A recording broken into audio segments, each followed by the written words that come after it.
야곱을 번창하게 하신 하나님. 여러분, 야곱은 누구인가요? 야곱은 누구죠? 이삭의 아들. 아브라함의 손자입니다. 아브라함이 나이 100살에 이삭을 낳았고 이삭의 나이 60에 야곱과 에서를 낳았습니다. 그러니까 아브라함의 나이 160살에 손자인 야곱과 에서를 보게 되었습니다. 그래서 아브라함은 적어도 15년 동안은 그가 손자를 지켜보면서 그의 생애의 마지막을 보냈던 것을 알 수가 있습니다. 우리가 흔히 이렇게 얘기하죠. 아브라함의 하나님, 이삭의 하나님, 야곱의 하나님 이렇게 부르잖아요. 그 야곱의 하나님이 바로 우리가 같이 생각해 볼 야곱인 것입니다. 아브라함과 이삭과 야곱과 요셉을 가리켜서 4대 족장이다 이렇게 얘기합니다. 창세기에는 이 4대 족장 이야기를 우리에게 말씀하고 있는 것입니다. 그리고 야곱은 특별히 형 에서의 장자의 명분을 팥죽 한 그릇에 샀어요. 형이 사냥하고 돌아올 때 배가 고프니까 마침 야곱이 팥죽을 쓰고 있었는데 에서가 말을 하죠. 동생아, 이 팥죽 한 그릇만 다오. 그랬더니 야곱이 하는 말이 형의 장자의 명분을 내게 팔면 내가 주겠다. 그래서 형 에서가 이 장자의 명분이 무슨 대수냐, 너 가져라. 그래서 야곱이 팥죽 한 그릇을 주고 형 장자의 명분을 갖게 됩니다.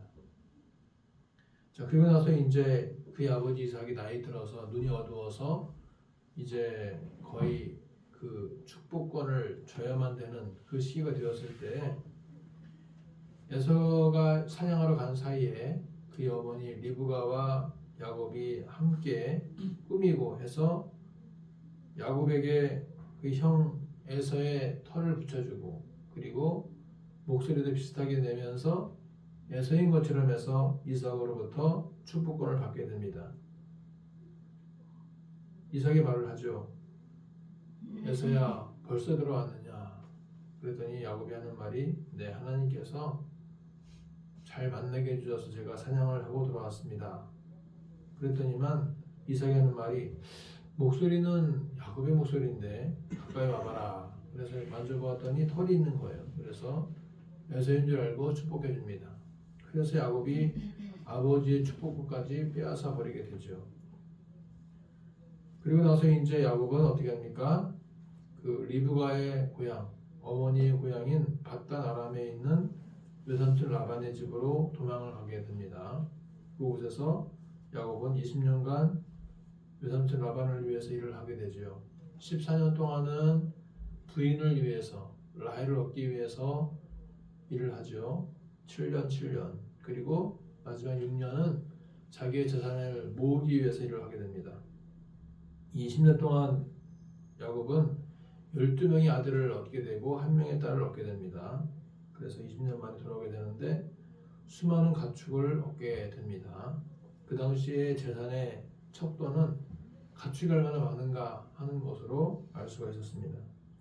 그리고 야곱은 늙음하게 낳은 요셉을 이제 형들의 시기와 질투 때문에 잃어버린 것처럼 여기고 나중에 22년 후에 애굽에서 총리가 된 요셉을 만나게 됩니다. 그리고 애굽에서 마지막 17년을 살다가 147세에 하느님 품으로 돌아가게 됩니다. 오늘 말씀 가운데에서 우리는 야곱의 인생 스토리 가운데 번창함에 대한 말씀을 생각해 보고자 합니다. 야곱의 번창함, 크게 두 가지인데 무엇이 야곱에게 번창했는가 하는 거죠. 첫 번째는 자녀들을 많이 낳았다는 것입니다. 자녀들을 많이 얻게 된 것이 첫 번째 번창함이다 하는 거죠. 창세기 1장 26절을 보시게 되면 이렇게 말씀합니다. 생육하고 번성하여 땅에 충만하라 그랬습니다. 우리가 예수님의 제자가 되는 것도 중요하지만 더 중요한 것은 기독교인 자녀들을 많이 출산하는 것도 중요합니다. 지금의 위기는 저출산의 위기입니다. 인구 절벽의 위기예요. 대한민국 평균 가임 여성은 현재 0.7명의 출산율에 불과합니다. 세계 1위예요. 1위. 가장 낮은 저출산, 적어도 한 가정당 2명보다 많이 낳아야 이 인구 소멸 위기에서 벗어날 수가 있습니다. 야곱은 나중에 12지파의 기원이 되는 12명의 아들을 낳게 됩니다. 그래서 이것이 바로 하나님의 축복이다 하는 거죠. 자식이 많은 것이 축복입니다. 요즘에도 우리가 나라에서 다자녀 혜택이 많이 있죠. 자녀가 많을수록 혜택을 많이 준다는 것입니다. 시편 127편 3절부터 보시게 되면 이렇게 말씀합니다. 같이 읽어볼까요? 보라, 자식들은 여호와의 기업이요 태의 열매는 그의 상급이로다. 젊은 자의 자식은 장사의 수중의 화살 같으니 이것이 그의 화살통에 가득한 자는 복되도다. 그들이 성문에서 그들의 원수와 담판할 때에 수치를 당하지 아니하리로다. 자식은 여호와의 기업이다. 태의 열매도 그의 상급이다 그랬습니다. 그래서 자식이 많다고 하는 것은 뭐냐면 그 손에 있는 화살처럼 그 숫자가 많을수록 원수와 담판을 지을 때에도 그 화살이 많음으로써 승리할 수 있다는 것을 암시해 주고 있습니다. 자녀가 많은 것은 그래서 복이다라는 거죠. 야곱의 12자녀를 보게 되면 이렇습니다. 처음에 레아라고 하는 그 언니가 르우벤과 시몬과 레위와 유다를 낳았죠. 그리고 나서 라헬이 자기가 아기를 못 낳으니까 그의 시녀 비라를 통해서 단과 납달리를 낳게 되었고, 그러니까 언니 레아도 이제 자기 시녀 실바를 통해서 갓과 아셀을 낳게 합니다. 그리고 나서 이제 레아가 이사갈과 스불론을 낳고 라헬은 요셉과 베냐민을 낳게 됩니다. 여기 요셉에게서 두 아들이 나왔죠. 나중에 애굽에 갔을 때 요셉이 애굽 제사장 딸과 결혼해서 에브라임과 므낫세를 낳게 되는데, 이 에브라임과 므낫세가 12지파에 들어가게 되고 레위라고 하는 셋째 아들이 12지파에서 빠져버리게 됩니다. 그래서 12지파가 있는데 이 레위라고 하는 셋째 아들은 제사장 족속으로서 나중에 기업을 얻지 않고 오직 나머지 12지파가 주는 그러한 기업의 산물을 가지고서 사는 것을 볼 수가 있습니다. 자, 12자녀를 낳는 과정을 보시게 되면 언니 레아에게 먼저 4명의 자녀가 태어나게 되죠. 자, 르우벤 뜻이 뭐냐면 여호와께서 나의 괴로움을 돌보셨으니 이제는 내 남편이 나를 사랑하리로다 라고 지었습니다. 야곱은 그 언니 레아보다도 동생 라헬을 너무나 사랑했어요. 그래서 언니는 시력이 나빴고 라헬은 굉장히 예뻤습니다. 그러니까 야곱은 라헬을 더 좋아했던 거죠. 그러니까 언니 레아가 어떻게 이름을 지었습니까? 첫 번째 아들을 여호와께서 나의 괴로움을 돌보셨으니 이제는 내 남편이 나를 사랑하리로다 라고 이름을 지었습니다. 두 번째 아들은 시몬인데 여호와께서 내가 사랑받지 못함을 들으셨으므로 내게 이 아들도 주셨도다 하면서 시몬이라고 지었어요. 남편 야곱이 동생인 라헬을 더 사랑하니까 레아는 그 이름을 지을 때에도 내가 사랑받지 못함을 여호와께서 들으셨다라고 지었다는 것입니다. 세 번째 아들이 레위인데 레위의 뜻을 보시게 되면 내가 그에게 세 아들을 낳았으니 내 남편이 지금부터 나와 연합하리로다 하면서 그 남편에 대한 절절한 애정을 나타내는 것을 볼 수가 있습니다. 레위. 그리고 네 번째는 유다. 내가 이제는 여호와를 찬송하리로다 라고 지었습니다. 그래서 레아가 4명의 아들을 낳을 때 그 지은 이름을 보시게 되면은 남편의 사랑을 많이 받고 싶어하는 마음을 나타낼 수 있었고, 또 하나님과 관련된 이름을 나타낸다고 볼 수가 있습니다. 자, 라헬이 시기를 하죠. 왜 시기합니까? 자기는 아기를 못 낳고 언니 레아는 4명이나 낳았잖아요. 그러니까 시기가 생긴 거예요. 자, 1절 읽어볼까요? 1절 말씀. 라헬이 자기가 야곱에게서 아들을 낳지 못함을 보고 그의 언니를 시기하여 야곱에게 이르되 내게 자식을 낳게 하라. 그렇지 아니하면 내가 죽겠노라. 언니 레아에게 4명의 자녀가 태어난 것은 언니에게 남편 야곱의 사랑을 빼앗겼다라는 불안감, 초조감, 시기, 질투가 생긴 것입니다. 그래서 라헬은 야곱 앞에서 투정과 불평을 막 쏟아낸 거예요. 언니에 대한 시기심이 남편에게 막 화살이 간 것입니다. 그래서 하나님의 일은 불평, 불만, 시기, 질투로 이루어지지 않다는 것을 알아야 된다는 거죠. 나는 왜 이렇지? 우리 집은 왜 이래? 우리 학교는 왜 이래? 우리 교회는 왜 이래? 우리 부모는 왜 이래? 이렇게 불평, 불만이 가득한 것은 하나님의 뜻을 이루지 못합니다. 우리에게는 성령의 열매로 충만할 때에 하나님의 뜻을 이룰 수가 있습니다. 사랑, 희락, 화평, 오래 참음, 자비, 양선, 충성, 온유, 절제, 이 9가지 성령의 열매를 가득할 때에 하나님의 뜻을 이루어갈 수가 있다는 것입니다. 하나님은 때가 되면 일을 하십니다. 한나도 자식이 없어서 어떻게 했어요? 불평하지 않았죠. 오히려 또 다른 부인이었던 분인나가 박해를 하고 괴롭힙니다. 그 모든 고난을 받았어요. 한나는 그저 기도했습니다. 울면서 기도했어요. 하나님, 저에게 자녀를 주신다면 여호와께 드리겠나이다 하면서 기도했어요. 그 기도의 모습을 보니까 마치 술 취한 자가 술 주정하듯이 중얼중얼 거렸는데 엘리가 봤을 때에는 아주 안 좋게 보였던 거죠. 그래서 야단을 칩니다. 왜 허구한 날 대낮에 술 마시고 술 취한 사람 같이 중얼거리냐? 그랬더니 한나가 하는 말이, 저는 하나님께 기도했던 것입니다. 저의 원통함을 기도로 표현했던 것입니다 하면서 이야기하고 결국 하나님께서 한나의 기도를 들어주십니다. 그래서 사무엘을 낳게 되죠. 사무엘 어릴 때부터 성전에서 믿음으로 자라게 됩니다. 나중에 사무엘은 이스라엘의 왕정 시대의 문을 여는 선지자가 됩니다. 사무엘이 사울에게 안수를 하고 그가 초대왕이 되었고, 또 사무엘이 다윗에게 안수를 해서 두 번째 왕이 되는 것을 볼 수가 있습니다. 라헬은 요셉을 낳고 후에 베냐민을 낳다가 죽게 되죠. 자식은 귀하지만 자식 욕심을 낼 것까지는 없습니다. 이절 보시게 되면 이렇게 말씀합니다. 야곱이 라헬에게 성을 내어 이르되 그대를 임신하지 못하게 하시는 이는 하나님이시니 내가 하나님을 대신하겠느냐 라고 오히려 화를 내죠. 생명을 주시는 분도 하나님이시고 주지 않으시는 분도 하나님이시다. 모든 것은 하나님의 주권하에 있다는 거예요. 욥이 고백했죠. 그가 자녀를 다 잃고 몸에 악창이 났을 때 고백합니다. 주신 이도 여호와시요 가져가신 분도 여호와시오니 여호와의 이름이 찬송을 받으실지어다 라고 고백했습니다.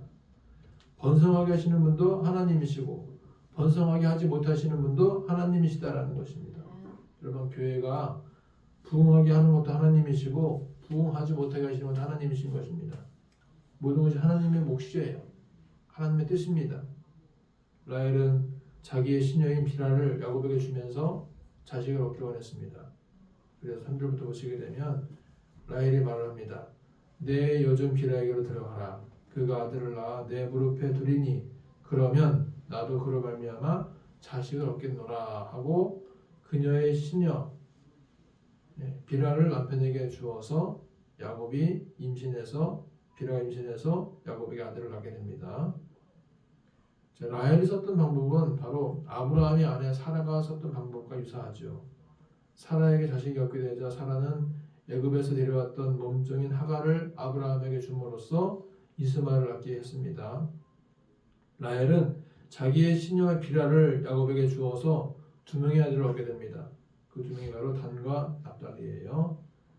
라헬이 말하기를 하나님이 내 억울함을 푸시려고 내 호소를 들으사 내게 아들을 주셨다 하고 이로 말미암아 그 이름을 단이라 하였다 그랬습니다. 내 억울함을 풀어주셨다.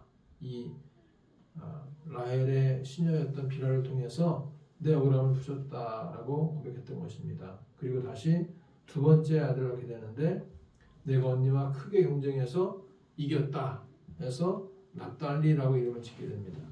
자기 언니와 경쟁을 하는 거예요. 그러니까 이에 실사라 레아도 자기의 시녀 실바를 통해서 갓과 아셀을 낳게 되죠. 예. 갓은 뭡니까? 복되도다 라는 뜻이에요. 복되도다. 그리고 또 실바가 또 아들을 낳았는데 그 이름은 아셀. 예. 기쁘도다. 모든 딸들이 나를 기쁜 자라 하면서 아셀을 낳게 됩니다. 이후에 레아는 이사갈과 수블론을 낳게 되는데, 자, 이사갈은 누구냐면 하나님이 내게 그 값을 주셨다라는 그러한 뜻이에요. 레아의 아들 중에서 들에 가서 합한채라는 것을 가져옵니다. 합한채. 그러니까 합한채를 라헬이 달라고 그러죠. 야, 가져와봐. 일로 가져와봐. 합한채. 빼앗아 갔어요. 그랬더니 레아가 하는 말이, 야, 너는 내 남편도 빼앗아 가더니만 합한채까지 빼앗아 가냐? 라고 말을 하죠. 이 합한채가 뭐냐면 다산과 사랑을 상징하는 식물입니다. 사람 모양의 뿌리와 약효로 유명한 게 합한채인데, 이 합한채를 빼앗아 가니까 라헬이 뭐라 그랬냐면, 자, 그렇다면 오늘 밤에는 언니가 내 남편을 데리고 가라. 내가 합한채를 가져가겠다 해서 그때 레아가 이제 이사갈과 스불론을 낳게 되죠. 그래서 이사갈은 뭐냐면 하나님이 내게 그 값을 주셨다라는 뜻이고, 합한채 값을 주셨다는 거죠. 그리고 스불론은 이제는 내가 그와 함께 살겠다라고 스불론이라고 짓게 됩니다. 나중에 그 다음에 라헬도 요셉을 낳게 되는데, 요셉의 뜻이 뭐냐면 여호와는 다시 다른 아들을 내게 더하시기를 원하노라, 더하기를 원하노라 해서 더함이라는 뜻의 요셉을 낳게 되고요.